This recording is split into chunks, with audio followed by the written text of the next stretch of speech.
नमस्कार। कभी सोचा है कि हमारे सोशल मीडिया फीड्स पर जो चीजें अचानक से छा जाती हैं वो क्यों छाती हैं? आज हम इसी के पीछे की कहानियों और मतलब को समझने की कोशिश करेंगे।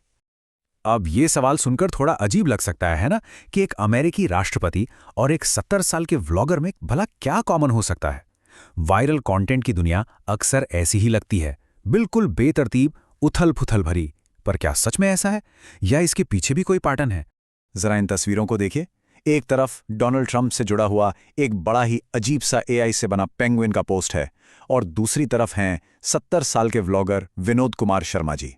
अब पहली नज़र में तो लगता है कि इनका आपस में कोई भी लेना देना नहीं है, लेकिन यकीन मानिए इनके बीच एक धागा है और आज हम उसी धागे को पकड़कर पूरी कहानी सुलझाएंगे। तो आज हम क्या-क्या देखने वाले हैं? सबसे पहले बात करेंगे हर चीज़ का इंटरनेट की। फिर हम जानेंगे राजनीतिक पेंगुइन की कहानी। उसके बाद हम देखेंगे कि कैसे इंटरनेट पर गुस्से का इंजन चलता है और फिर कैसे दया का झरना भी बहता है। और आखिर में हम इन सबको जोड़कर समझेंगे कि ये हम सबका एल्गोरिदम असल में है क्या। तो सबसे पहले हर चीज का इंटरनेट।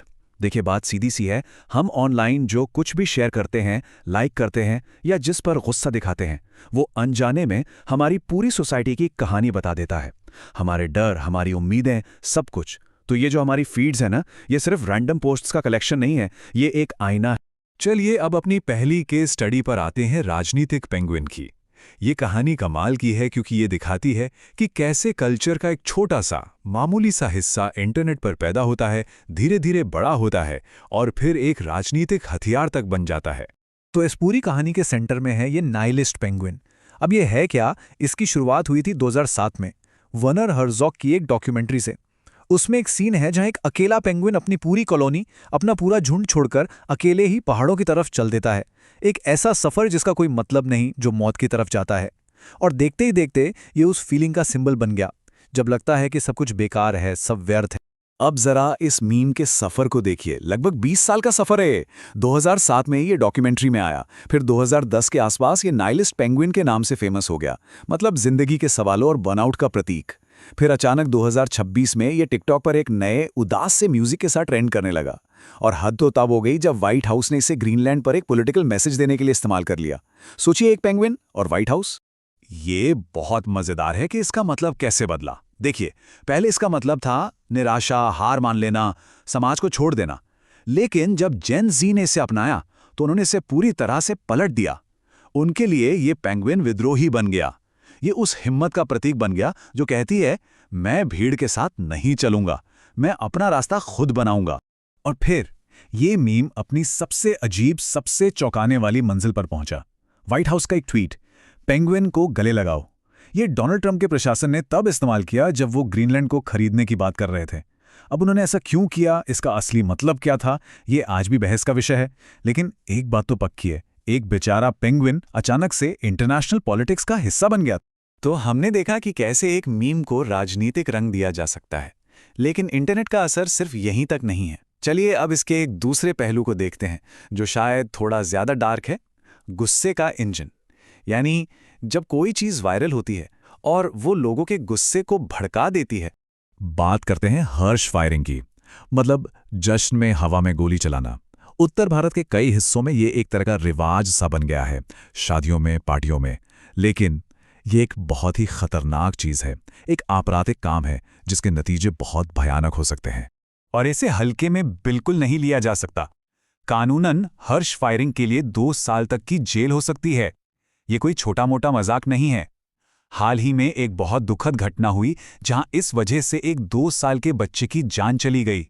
तो इसकी कीमत सिर्फ सजा नहीं, एक मासूम जिंदगी भी हो सकती है। और ये ऑनलाइन गुस्सा सिर्फ हर्ष फायरिंग जैसी घटनाओं पर ही नहीं फूटता। एक और उदाहरण है जिसमें एक अस्पताल के अंदर एक महिला ने एक आदमी को चप्पलों से पीटा और आरोप लगाया कि वो उन्हें परेशान कर रहा था।